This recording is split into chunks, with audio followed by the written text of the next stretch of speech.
ఈరోజే బుధవారము అంటే విఘ్నాధిపతి అయిన వినాయకుడికి ఎంతో ప్రీతికరమైన రోజు. మరి ఇంతటి విశేషమైన రోజు స్వామికి సంబంధించిన ఈ కథలను విన్నా, చదివినా, చెప్పినా, వినిపించినా జన్మల దోషాలు తొలగి కోటి జన్మల పుణ్యం వస్తుంది, సకల శుభాలు కలుగుతాయి. మరి ఆ కథలేంటో ఇప్పుడు ఈ వీడియోలో తెలుసుకుందాం. పూర్వం వాతాపి నగరం మధ్యలో ఉన్న మహాశిల విఘ్నేశ్వర శిల్పంగా రూపొందాలి అనే కోరిక అగస్త్య మహర్షికి మిగిలిపోయింది. అగస్త్య మహర్షి యొక్క భార్య లోపాముద్ర చిత్రకళా ప్రావీణ్యురాలు. ఆమె అక్కడికి వచ్చి మహాశిలను పరిశీలించి అది ఏ విధంగా రూపొందాలో అలాంటి విఘ్నేశ్వరుడి రూపరేఖా చిత్రాన్ని తయారు చేసింది. రేఖాచిత్రమైతే తయారైంది, కానీ ఆ ప్రకారం మహాశిలను మలచగల శిల్పులు, శిల్పాచార్యులు ఎంత ప్రయత్నించినా లభించలేదు. దీనితో అగస్త్యుడు ఎంతో బాధతో మహాశిల ఎదురుగా కూర్చుని చిత్రాన్ని, శిలను పదే పదే చూసుకుంటూ కాలం గడుపుతున్నాడు. వచ్చిన శిల్పాచార్యులందరూ చిత్రాన్ని చూసి ఇలాంటి శిల్పాన్ని మలచడం దేవశిల్పి విశ్వకర్మకు, దానవశిల్పి యముడికి తప్ప ఇతరులకు సాధ్యం కాదు అంటూ వెనక్కి జంకారు. శిల్పులు ఉలులను మహాశిల మీద పరీక్షించి ఇది వజ్రపాషాణం, దీన్ని చెక్కడానికి మామూలు ఉలులు పనికిరావు, వజ్రపు ఉలులు కావాలి, దేవతలు వచ్చి చెక్కి తీరవలసిందే, కాని మానవ మాతృలతో ఈ పని కాదు అంటూ తెలియచేశారు. ఆ సమయంలో దేవశిల్పి విశ్వకర్మ భార్య విష్ణు మానస పుత్రిక అయిన విశ్వకళ అలిగి పుట్టింటికి చేరుకుంది. దీంతో విశ్వకర్మ మతి స్థిమితం పోగొట్టుకున్నాడు. దానవశిల్పి యముడు, అతని భార్య అయిన హేమ తిరిగి దేవలోకానికి వెళ్లిపోగా పిచ్చివాడై జాడలేకుండా ఎక్కడో తిరుగుతున్నాడు. కాబట్టి విశ్వకర్మను యముణ్ణో పిలుద్దాము అన్న వారి స్థితి అంత అధ్వానంగా ఉంది. అగస్త్యుడికి మహాశిలను విఘ్నేశ్వర విగ్రహంగా రూపొందించడం సమస్యగా నిలిచిపోయింది. నిద్రాహారాలు మాని అతను శిలకు ఎదురుగా అలాగే కూర్చుని విఘ్నేశ్వరుణ్ణి ధ్యానిస్తూ, గణపతి, నా కోరికలాగే ఉంచేశావు అంటూ తన బాధను వ్యక్తపరిచాడు. ఒకరోజు ఊపుకుంటూ బాలప్రాయం వాడు అటుగా వస్తున్నాడు. అతని చేతిలో ఏదో ఉలిలాంటిది కనిపిస్తుంది. ఆ బాలుడు కండలు తీరి ఉన్నాడు, శిల్పిలాగా కనిపించాడు. అగస్త్యుడు ఆశగా అతని చేతిలో ఏముందో అని పరీక్షించి చూడగా అది ఏనుగుదంతం కొన ముక్క. అది పిడితో బిగించినట్లుగా ఉండడం చూసి అగస్త్యుడు ఆశ్చర్యపోయాడు. ఇక ఆ బాలశిల్పి అగస్త్యుణ్ణి సమీపించి, ఏమిటో మహాశైలవారు మహాశిల ముందు మంతనాలు ఆడుతూ కూర్చున్నారు, ఏమైనా పని దొరుకుతుందేమోనని ఇలా తిరుగుతున్నాను అన్నాడు. అతని మాటలు మధురంగా అగస్త్యుడికి పారవస్యాన్ని కలిగించాయి. ఇక అగస్త్యుల వారు ఇలా పలికారు, చిరంజీవి, ఈ మహాశిలను గణపతి దేవుడి విగ్రహంగా చూడాలని ఎన్నో రోజుల నుంచి ఉవ్వులేరుతున్నాను అంటూ తన దగ్గర ఉన్న రేఖాచిత్రాన్ని శిల్పికి చూపించి, ఇంతకు నువ్వెవరు, ఏం పని చేస్తావు అని అడిగాడు.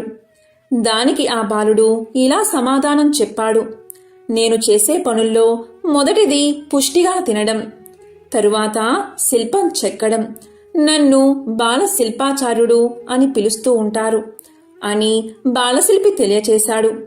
అగస్త్యుడికి అతని మాటల తీరు మేను పులకరించేలా ఉండి నవ్వు పుట్టించాయి. ఆయన్ని సందేహంగా చూస్తూ, మహాశిలను మహాశిల్పంగా రూపొందించే మహాశిల్పి కోసం పడిగాపులు కాస్తున్నాను. నీవేమో శిల్పిని అంటున్నావు, కాని బాల శిల్పివి.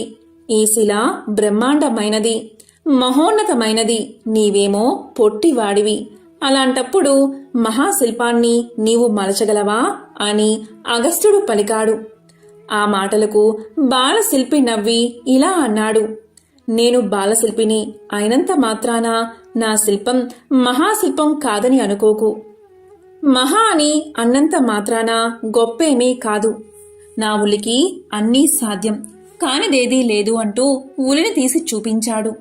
అది దగదగా వజ్రంలాగా మెరుపులు విరజిమ్మింది. అగస్త్యుడు చూస్తూ ఉండగా బాలశిల్పి మహాశిల మీదకు ఉలిని విసిరాడు. ఉలి మొన తాకిడితో పెద్ద మెరుపు, కాంతి, ఉరిమిన శబ్దము బయటకు వచ్చాయి.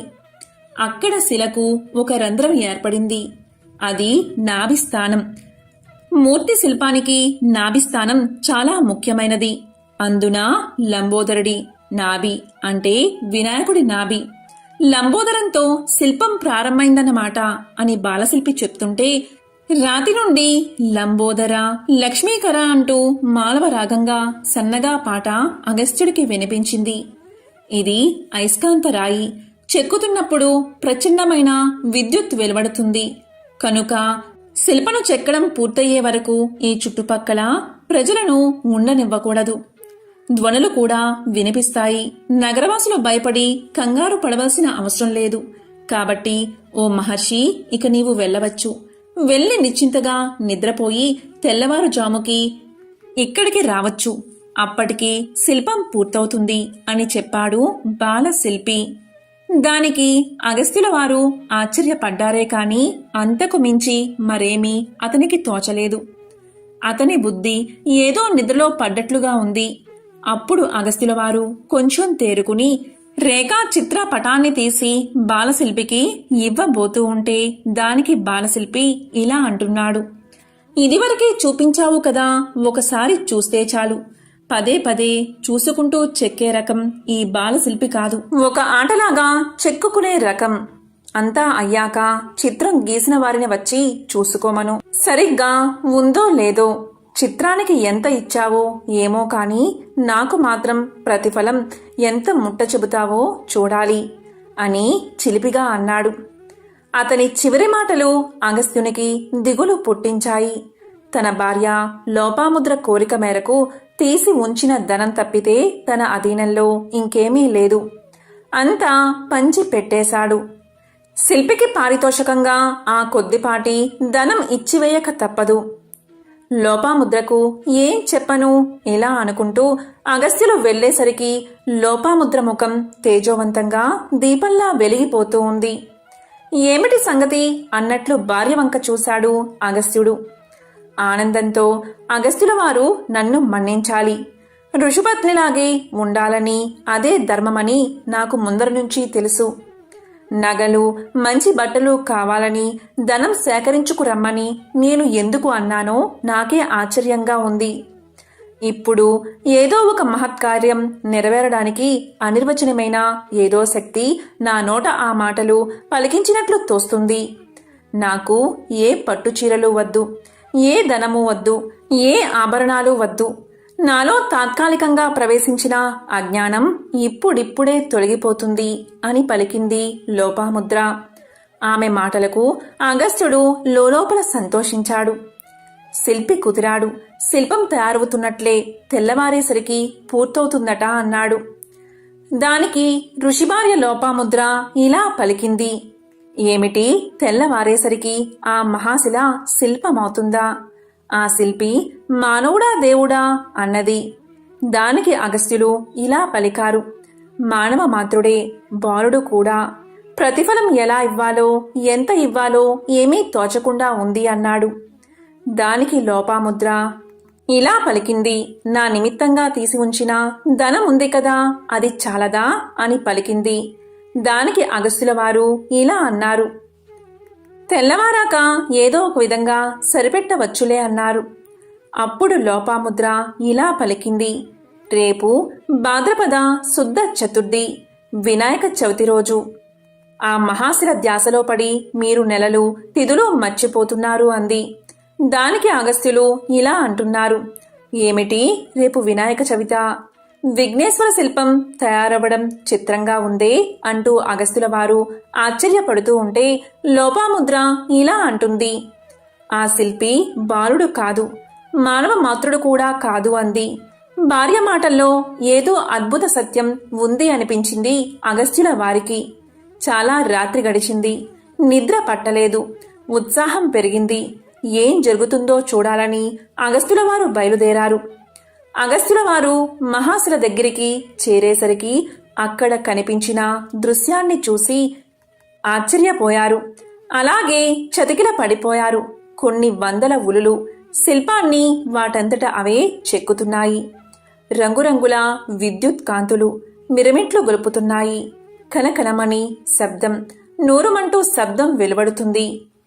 ఉలులన్నీ ఏనుగు దంతం కొన మొక్కల్లాగా వజ్రాల్లాగా మెరిసిపోతూ ఉన్నాయి. అది స్వప్నమో నిజమో తెలియక విభ్రాంతిలో మైకం కమ్మి అగస్త్యుల వారు అలాగే సొమ్మసిల్లి నిద్రలోకి జారుకున్నారు.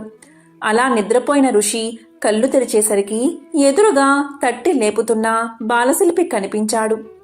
తూర్పు తెల్లవారుతున్నది. బాలశిల్పి ఇలా అంటున్నాడు, ఏమిటి మహర్షి, ఇక్కడ ఇలా నిద్రపోతూ ఉన్నావు? యోగ విద్యా పారంగతుడైన నీవు ఈ కలల నిద్ర ఏమిటి? శిల్పం పూర్తయింది. చిత్రం గీసిన వారిని వచ్చి చూసుకోమను. చిత్రించిందంతా సరిగ్గా శిల్పం రూపం పొందిందో లేదో అని బాలశిల్పి అంటూ ఉండగా పల్లెం నిండా కుడుములు, జలము, పూలు పట్టుకుని లోపాముద్ర అక్కడికి చేరుకుంది. అగస్త్యుల వారు సంబరమాశ్చర్యాలతో స్ఫటికంలో మెరిసిపోతున్న విఘ్నేశ్వర మహాశిల్పాన్ని చూస్తూ ఉండగా బాలశిల్పి ఇలా పలికాడు, మరి నాకు ప్రతిఫలం ఏమిస్తావో ఇవ్వు మరి అన్నాడు. ఇక అగస్త్యుడు మాట తడబడుతూ, మహాశిల్పి నీకు ఏమిచ్చినా చాలదు. అయినా చంద్రుడికో నూలు పోగు అన్నట్లు కొద్దిపాటి ధనం తీసి ఉంచాను, తెస్తాను అన్నాడు. ఇక బాలశిల్పి ఇలా పలికాడు, సరే, ఇంతకు రేఖా చిత్ర రచన చేసినందుకు ఎంత ఇచ్చావో చెప్పు. శిల్పం చెక్కడం శ్రమ మాత్రమే, కానీ శిల్పాకృతి అంతా మూలమైన ఆ రేఖా చిత్రానిది. చిత్రాన్ని గీయడం ఊహా సంపన్నమైన మేధస్సుతో కూడిన కళ అన్నాడు. దానికి అగస్త్యుల వారు, అయ్యా బాలశిల్పి, చిత్రాన్ని చిత్రీకరించింది మరెవరో కాదు, నా భార్యే లోపాముద్ర అన్నట్లుగా ఆమె వంక చూశాడు. ఇక లోపాముద్ర ఏదో తన్మయ అవస్థలో మునిగిపోయి ఉంది. అప్పుడు బాలశిల్పి ఇలా పలికాడు, ఏమిటి మహర్షి, నేనైతే ఒక మహానగరాన్ని నిర్మించడానికి సరిపడే ధనాన్ని నీ భార్యకు ఇచ్చి ఉందును. అంత గొప్ప రేఖాచిత్రమది. ఆ ధనమంతా ఆ అమ్మకే చెందుతుంది అన్నాడు. దానికి అగస్త్యుల వారు ఇలా పలికారు, అసలు ఆ ధనాన్ని ఆమె కోసమే తీసి ఉంచాను అన్నాడు అని నోరు జారాడు. దానికి బాలశిల్పి ఆశ్చర్యంగా ఇలా అన్నాడు, ఏమిటి, ఇంతకు ఇది స్త్రీ ధనమన్నమాట. మాట చెప్పావు కనుక సరిపోయింది. నువ్వు ఇచ్చినా నేను పుచ్చుకోను. ఎంత ఘోరం జరిగి ఉండేదో నేను తీసుకుంటే. అందులో చిల్లి గవ్వ కూడా నాకు అక్కర్లేదు అంటూ లోపాముద్ర వంక చూసి, అమ్మా, నీ చేత్తో ఒక బెల్లం కుడుము నాకు పెట్టు, నాకు అదే చాలు. చెక్కిందానికి బొక్కిందే కూలి అని బ్రహ్మ శిల్పుల నుదుట ఎప్పుడో రాసి పెట్టేశాడు అన్నాడు. ఆ మాటలు వినడంతోనే లోపాముద్ర కుడుముల పల్లాన్ని అతని ఎదుట పెట్టి సాష్టాంగపడి బాలశిల్పి పాదాలు పట్టుకుని, విఘ్నేశ్వర, నీ అనుగ్రహంతో మా జన్మలు తరించాయి అంది. దాంతో బాలశిల్పి అదృశ్యమయ్యాడు. అగస్త్యుణ్ణి ఆవరించిన మాయ విడిపోయింది.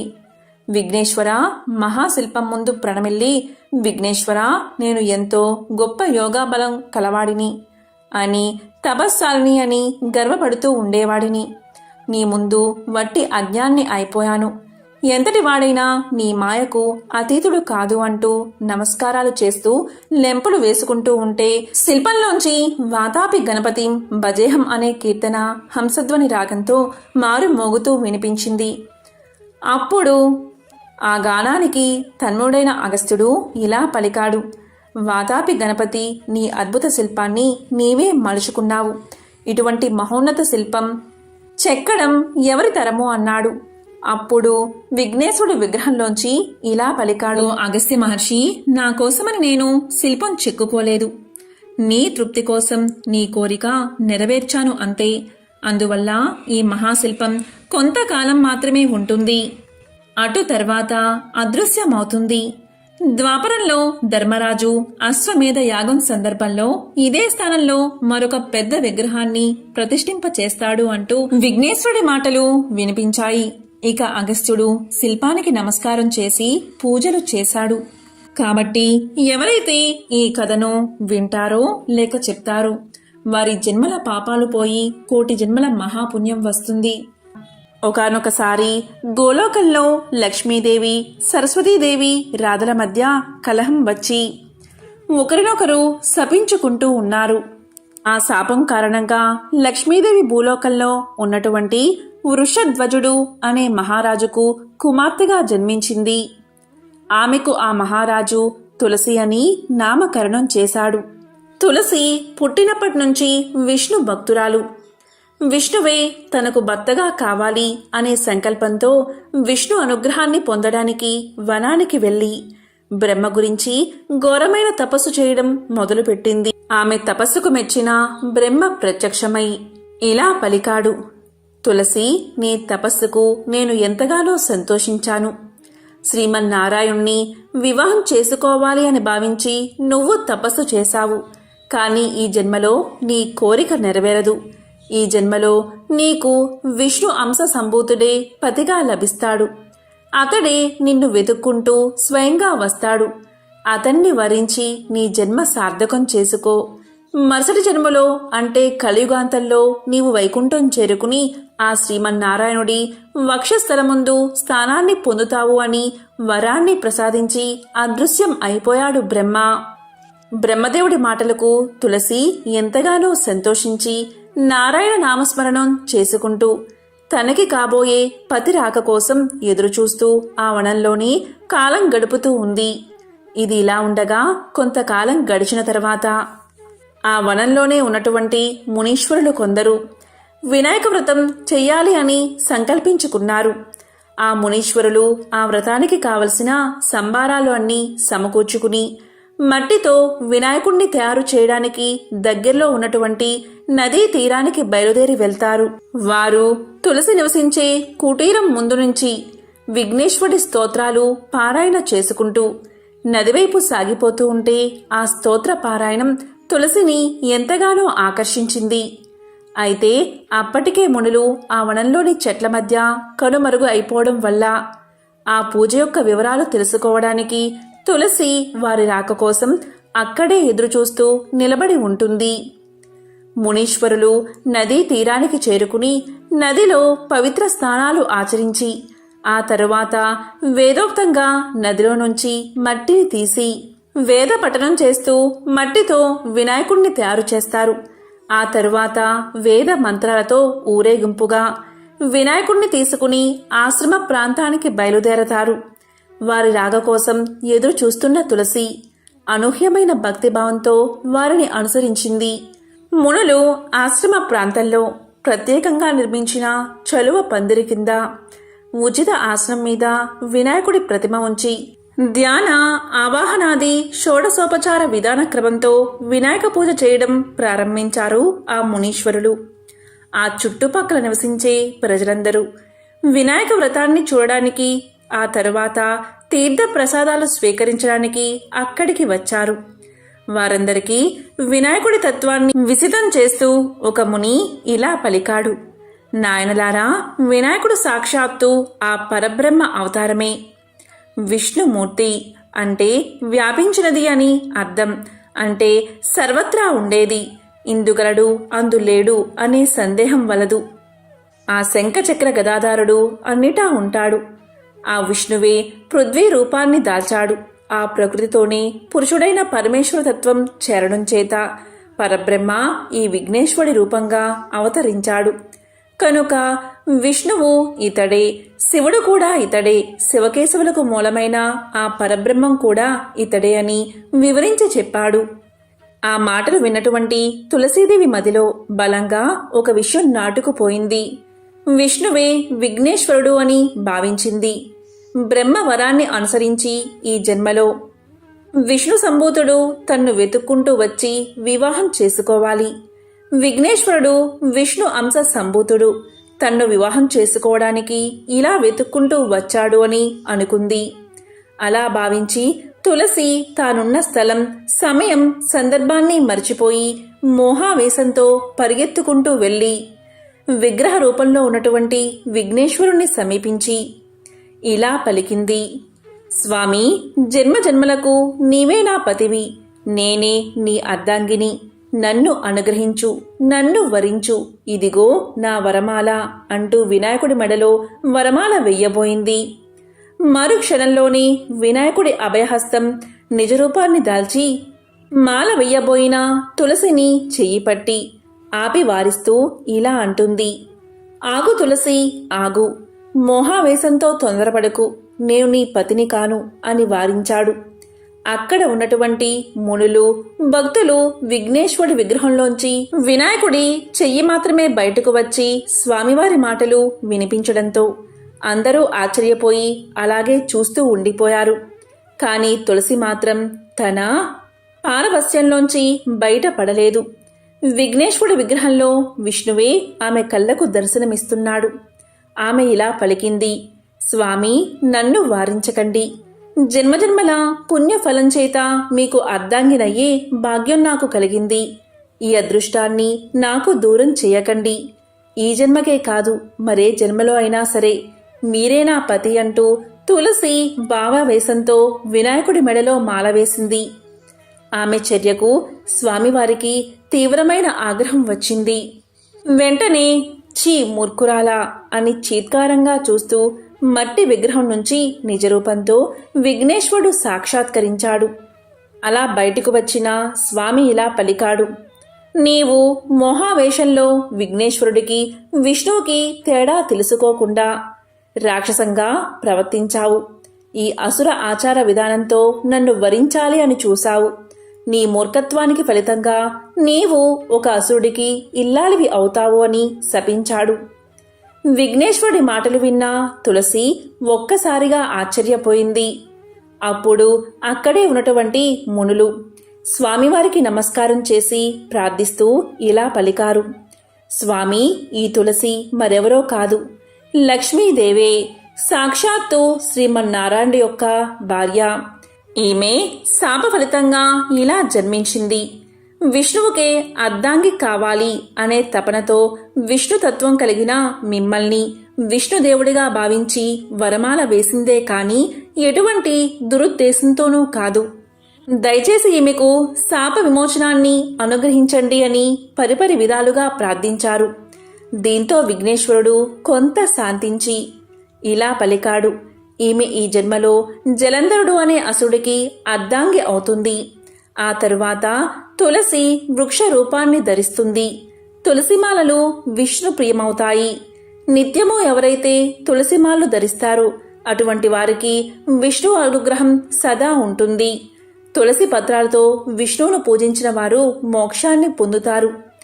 తులసి పూసలు మాలలో జపానికి ఎంతో శ్రేష్టమైనవి అవుతాయి. ఇలా ఈ కలియుగాంతం వరకు తులసి పూజలు అందుకుంటూ విష్ణుదేవుడికి ప్రీతి పాత్రురాలు అవుతుంది. ఈ కలియుగాంతంలో నిజ రూపాన్ని పొంది విష్ణు సన్నిధిని చేరుకుంటుంది అని అనుగ్రహించాడు విఘ్నేశ్వరుడు. దీంతో అందరూ ఎంతో సంతోషించి విఘ్నేశ్వరుణ్ణి పరిపరి విధాలుగా కీర్తించారు. ఆ తరువాత తులసి చేతులు జోడించి ఇలా పలుకుతుంది, స్వామి, నీ పూజకు కూడా నాకు అర్హతను ప్రసాదించు అని వేడుకుంటుంది. అప్పుడు విఘ్నేశ్వరుడు ఒక్కసారి తల పంకించి, ఒక్క వినాయక చవితి రోజు మాత్రమే నా భక్తులు నాకు సమర్పించే పత్రి పూజలో తులసి పత్రాన్ని వాడతారు, అప్పుడు నేను స్వీకరిస్తాను. వినాయక చవితి రోజు తప్ప మిగతా సమయాలలో సందర్భాలలో నిత్య పూజలలో తులసి పత్రంతో నన్ను పూజిస్తే తప్పకుండా దోషం కలుగుతుంది. ప్రతి సంవత్సరం వినాయక చవితి రోజు మాత్రమే నన్ను తులసి దళాలతో పూజించాలి అనే వరాన్ని ఇచ్చి అదృశ్యమయ్యాడు వినాయకుడు. పూర్వకాలంలో ఒక అరణ్యంలో భార్యాభర్తలు ఇద్దరూ కలిసి ఒక చిన్న కుటీరాన్ని నిర్మించుకుని దానిలోనే నివసిస్తూ అక్కడికి దగ్గరలోనే ఉన్నటువంటి భూమిని సేద్యం చేస్తూ ధాన్యాన్ని పండిస్తూ ఆ ధాన్యంతోనే అటుగా వచ్చే అతిథులకు అన్నదానం చేస్తూ విశేషమైన పుణ్యాన్ని సంపాదించుకున్నారు. ఆ అరణ్య ప్రాంతంలోనే అనింద్రుడు అనే మూషికరాజు, మూషికము అంటే ఎలుక, తన భార్యా బిడ్డలతో కలుగులో నివసిస్తూ ఉండేవాడు. మూషికము క్రోధ, లోభ, మద మాత్సర్యాది దురాభిమానాలకు ప్రతీక. అంతేకాదు రజో తమో గుణాలకు ప్రతిరూపం. ఈ రెండు గుణాల కలయిక వినాశానికి సంకేతం. దీనికి గర్వం, అహంకారం అధికంగానే ఉంటాయి. ఈ దుర్గుణాలు అన్నిటినీ పునికి పుచ్చుకున్న మూషికరాజు అయినటువంటి అనీంద్రుడు తన భార్య పిల్లలతో కలిసి మహర్షి దంపతుల పంటను నాశనం చేస్తూ ఉండేవాడు. అదిరించే లోపనే రెప్పపాటులోనే కలుగులో దూరి మాయమైపోయేవాడు. పండిన పంటలో 3/4 పంట ఈ మూషికం కారణంగా నాశనమైపోయి 1/4 పంట మాత్రమే మిగిలేది. దీంతో మహర్షి భార్య ఎంతగానో బాధపడుతూ ఒకసారి భర్తతో ఇలా అంటుంది, ఏమండి, మనం శ్రమించి పండిస్తున్న పంటలో 3/4 ఆ మూషికం వల్ల పాడైపోతుంది. మనకు పంట బాగా మిగిలితే అన్నదానం బాగా చేస్తాం కదా. కాబట్టి ఆ మూషికాన్ని వదిలించుకోవడానికి ఒక పిల్లిని పెంచుకుందామా అని అడుగుతుంది. భార్య మాటలు విన్న మహర్షి ఇలా అంటాడు, చూడు, మూషికాల బెడద వదిలించుకోవడానికి మనం పిల్లిని పెంచుతాం. అది ఎలుకను చంపుతుంది కాబట్టి అది చేసిన పాపం మనకే చుట్టుకుంటుంది. ఆ తరువాత ఆ పిల్లి పాలు పెరుగు పడగొడుతూ ఉంటుంది. దాన్ని అదుపులో ఉంచడానికి కుక్కను పెంచాలి. ఆ పాపం కూడా మనకే చుట్టుకుంటుంది. సునకానికి అంటే కుక్కకు ఆహారంలో మాంసం పెట్టాలి. అందుకోసం జీవహింస చెయ్యాలి. అది ఇంకా మహాపాపం. ఇలా ఒకదాని వెంట మరొక పాపం చేసే బదులు ఆ మూషికాలని మన అతిథులు అని అనుకో. అప్పుడు వాటికి ఆహారము లభిస్తుంది. మనకి ఆతిథ్య ఫలం కూడా దక్కుతుంది. ఈ విధంగా మహర్షి సమాధాన పరిచిన మీదట ఆయన భార్య ఎంతగానో సంతోషించి ఆ మూషికాల విషయం పట్టించుకోవడమే మానేసింది. ఇలా సాత్విక స్వభావంతో ఆలోచిస్తే రజో తమోగుణ రూపమైన మూషికరాజైన అనింద్రుడు తన స్వభావిత గుణాల చేత వేరేలా ఆలోచించాడు. మహర్షి ఇంటిలోకి ప్రవేశించి వారి దుస్తులను కొరికి పాడు చేసేవాడు. వానప్రస్థ ఆశ్రమ జీవితాన్ని గడుపుతున్న ఆ మహర్షి దంపతులు తమకున్న కొద్దిపాటి నారబట్టలను మూషికాలు కొరికి పాడు చేస్తున్నా ఆ చిరిగిన బట్టల్నే కట్టుకుంటూ కాలాన్ని గడుపుతూ ఉన్నారు. ఇలా కొంతకాలం గడిచిపోయింది. ఒకరోజు అదే మార్గంలో ప్రయాణిస్తున్నటువంటి భరద్వాజ మహర్షికి వీరు ఆతిథ్యాన్ని ఇచ్చారు. ఆయన అఖండ తపస్సంపన్నుడు. ఆయన తలుచుకుంటే వెంటనే సూక్ష్మ శరీరాన్ని ధరించి కైలాసానికి చేరుకుని సాక్షాత్తు పార్వతీ పరమేశ్వరుల దర్శనం చేసుకోగలడు. ఎప్పుడు కావాలంటే అప్పుడు పొందదగిన గొప్ప యోగీశ్వరుడు, మహాశివభక్తుడు. అటువంటి భరద్వాజ మహర్షి ఆతిథ్యాన్ని స్వీకరిస్తూ ఈ మూషికాల ఆగడాలను కనిపెడుతూనే ఉన్నాడు. వాటిని భరిస్తున్న ఈ మహర్షి దంపతుల సహనాన్ని గమనిస్తూనే ఉన్నాడు. భోజనం చేశాక భరద్వాజ మహర్షి ఇలా పలికాడు. ఆ దంపతులను ఆశీర్వదిస్తూ, నాయనా, మీ సహన సౌశీల్యాలు, ఆదర్శ జీవనం నన్ను ఎంతగానో సంతోషపరిచాయి. మీకు ఏదైనా వరం ఇవ్వాలి అని నాకు అనిపిస్తుంది. మీకు ఏం వరం కావాలో కోరుకోండి అన్నాడు. అప్పుడు మహర్షి చిరునవ్వు నవ్వి ఇలా పలికాడు. వానప్రస్థ ఆశ్రమ జీవితాన్ని గడుపుతూ ముక్తి మార్గంలో పయనిస్తూ ఉన్నాము. మాకు ఏ కోరికలు లేవు స్వామి అని పలికాడు. అయితే ఆ మహర్షి భార్య తన మనసులో ఇలా అనుకుంటుంది, అయ్యో, నా భర్త ఎంత తెలివి తక్కువవాడు. కనీసం ఈ మూషికాల బెడద నివారించమని వరం కోరుకోకూడదా అని అనుకుంటుంది. ఆ ఇల్లాలి మనసు గ్రహించిన భరద్వాజ మహర్షి, అమ్మా, నీ మనోగతం నాకు అర్థమైంది. అయినా నేను ఒక మాట చెబుతాను విను. మనం ఒకటి తెలిస్తే దైవం మరొకటి తలుస్తాడు. నెరవేరడానికి ఒక మార్గముంది. పరబ్రహ్మ అవతారమైన శ్రీ విఘ్నేశ్వరుణ్ణి ప్రతిరోజు నువ్వు పూజిస్తూ ఉండు. సంవత్సర కాలంలో 12వ మాసంలో ఉద్యాపన చేసుకు. ఆ తరువాత వినాయకుడే మిమ్మల్ని అనుగ్రహిస్తాడు అని చెప్పి ఆశీర్వదించాడు. దంపతులు శాస్త్రోక్తంగా విఘ్నేశ్వరుని పూజించి ఆయనకు ప్రీతిపాత్రమైన ఉండ్రాళ్ళు, లడ్లు, బెల్లం, మోదకాలు, కదలీ ఫలాలు, జంబూ ఫలాలు, నారికేలాలు ఇలా 21 పదార్థాలను నివేదన చేశారు. తీరా నైవేద్యం స్వామికి సమర్పిస్తూ ఉండగా మూషికరాజు అయినటువంటి అనింద్రుడు హఠాత్తుగా ఆ నైవేద్యాల మీద దాడి చేసి నోటితో కొరికి వాటిని అపవిత్రం చేసి తుర్రున పారిపోయాడు. దీంతో మహర్షి దంపతులు ఆశ్చర్యపోయి ఎంతగానో బాధపడ్డారు. అయినా ఎంతో సహనం వహించి మరలా ఆహార పదార్థాలు వండి ఫలాలు సేకరించి తెచ్చి నైవేద్యం పెట్టారు. కానీ వ్రత దీక్షలో ఉండగా స్వామి కోసం తయారు చేసిన నైవేద్యం అపవిత్రం అయినదే అన్న బాధ వారికి మనసులో ఉంది. ఇక 2వ మాసంలో కూడా అదేవిధంగా వినాయకుణ్ణి షోడశోపచార విధానంతో భక్తి శ్రద్ధలతో పూజిస్తూ ఉన్నారు. అంతా సంతృప్తికరంగానే జరిగింది. తీరా నైవేద్యం ఇవ్వబోతూ ఉండగా మూషికరాజు మరలా దాడి చేశాడు. మరలా నైవేద్యం అపవిత్రం అయిపోయింది. మరలా నైవేద్యాన్ని తయారు చేసి యథావిధిగా పెట్టారు. ఈ విధంగా ఒక్కసారి కాదు, 2 సార్లు కాదు, 3 సార్లు కాదు, మొత్తం 11 సార్లు జరిగింది. దీంతో మహర్షి భార్య తీవ్రమైన మనస్తాపానికి గురయింది. ఆమె మనసులో ఉన్నటువంటి భక్తి శ్రద్ధల స్థానంలో ఆ మూషికం మీద ఉన్న ఆగ్రహ ఆవేశాలు ఎక్కువైపోయాయి. ఇక 12వ మాసం రానే వచ్చింది. భగవంతుడిపైన ఈసారైనా చక్కగా పూజలు చేసుకుని ఉద్యాపన చేసుకుంటే వ్రతదీక్ష పూర్తవుతుందని అనుకున్నారు మహర్షి దంపతులు. సంభారాలన్నీ సమకూర్చుకున్నారు. యథావిధిగా వినాయక వ్రతాన్ని ప్రారంభించారు. మహర్షి తన మనసునంతా విఘ్నేశ్వరుడి మీద లగ్నం చేసి భక్తి శ్రద్ధలతో పూజించడం మొదలుపెట్టాడు. కానీ మహర్షి భార్య మాత్రం దానికి విరుద్ధంగా మూషికం మీద ఉన్నటువంటి ద్వేషంతో రగిలిపోతూ ఈ రోజైనా సరే ఆ మూషికం ఆగడాలకు అడ్డుకట్ట వెయ్యాలి అనే కృతనిశ్చయంతో ఉంది. భక్త మనస్సు భగవంతుడి ధ్యానంలో ఉంటే భార్య మనస్సు మూషిక ధ్యాసలో ఉంది. ఆ మూషికం ఏ వైపు నుంచి వస్తుందో, ఏ పదార్థం మీదకు దాడి చేస్తుందో దాన్ని ఎలాగైనా పట్టుకోవాలి అని దృఢ నిశ్చయంతో కర్ర ఒకటి చెయ్యి మాటను దాచుకుని దిక్కులు చూడడం మొదలుపెట్టింది మహర్షి భార్య. ఇంతలో పూజా క్రమంలో నైవేద్యం పెట్టే సందర్భం రానే వచ్చింది. మహర్షి నైవేద్యానికి సంబంధించిన మంత్రం చదువుతూ ఉన్నాడు. ఆయన భార్య మూషికం రాక కోసం 4 వైపులా దిక్కులు చూడసాగింది.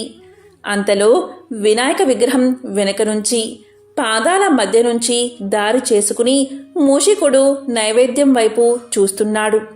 సరిగ్గా అదే సమయానికి మహర్షి భార్య దృష్టి మూషికం మీద పడింది.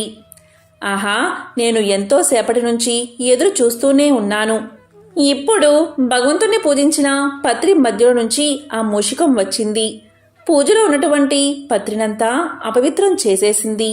దీన్ని ఇంకా క్షమించకూడదు అని మహర్షి భార్య ఆగ్రహ ఆవేశాలు తన్నుకుంటూ కోపంతో ఒక్కసారి చేతి కర్రను విసిరింది.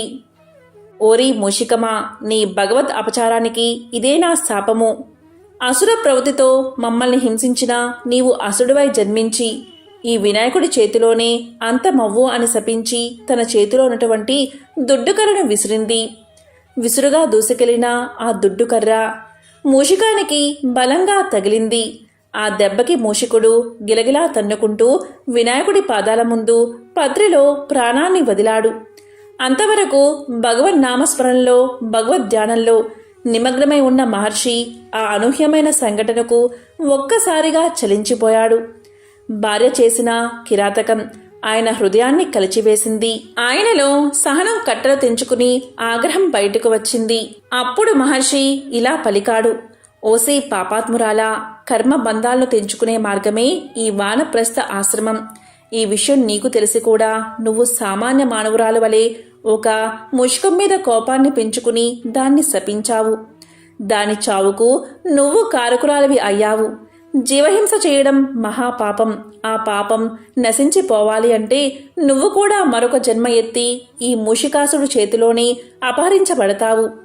నీ అకారణ ద్వేషానికి పాపానికి ఇదే తగిన శిక్ష అని శపించాడు. మహర్షి మాటలు విన్న ఆమె ఎంతగానో బాధపడుతూ, స్వామి, చాలా కాలంగా ఆ మూషికం మనల్ని బాధిస్తూనే ఉంది. నైవేద్యాలను అపవిత్రం చేస్తున్నా సరే నేను సహిస్తూనే వచ్చాను. ఈరోజు వ్రతం సమాప్తి అయ్యే రోజు, ఉద్యాపన కూడా చెయ్యాలి కదా.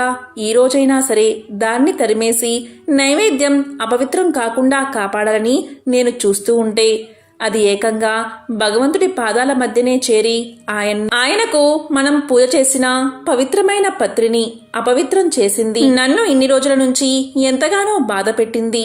నేను దాన్ని దండించాలి అని అనుకోవడం తప్పెలా అవుతుంది అని ప్రశ్నించింది. దానికి మహర్షి ఇలా పలికాడు. ద్వేషం, పగ, క్రోధం ఇవన్నీ దుర్గుణాలు. వీటికి అహంకారమే కారణం. దీనికి మినహాయింపు ఉండదు. వానప్రస్థ ఆశ్రమాన్ని గడుపుతున్న మనకు శాంతి, సహనము, భూతదయ, అహింస పాటించడం మనకు ధర్మం. వాటిని ఈరోజు నువ్వు మర్చిపోయావు.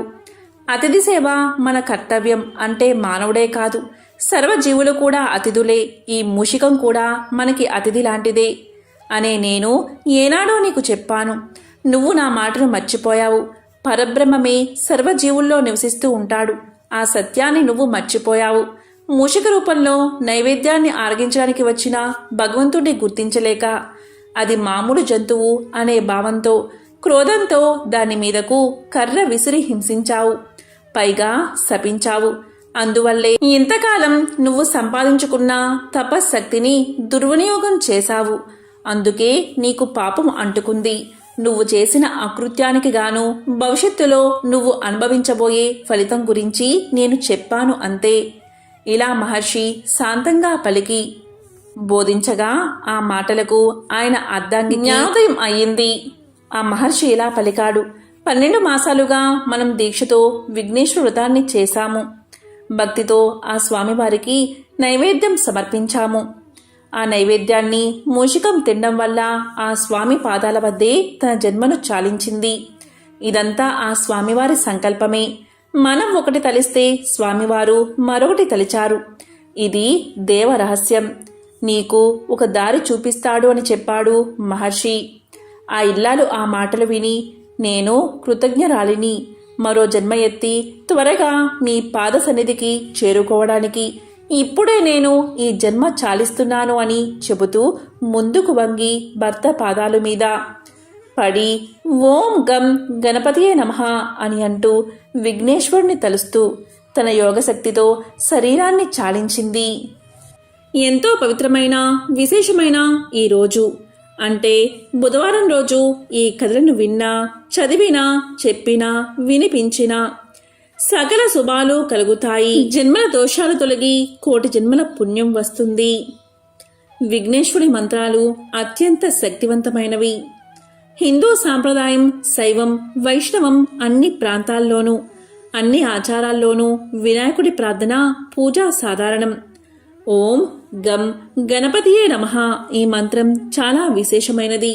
అంటే దేవతల ప్రభువుకు వందనం చేస్తున్నామని అర్థం. గణపతి మూలాధార చక్రానికి అధిపతి. అందువల్ల ఈ మంత్రంతో మూలాధార చక్రానికి శక్తి లభించి ఉత్తేజితమవుతుంది. ఈ మంత్రాన్ని జపించడం వల్ల ఆటంకాలు తొలగిపోతాయి.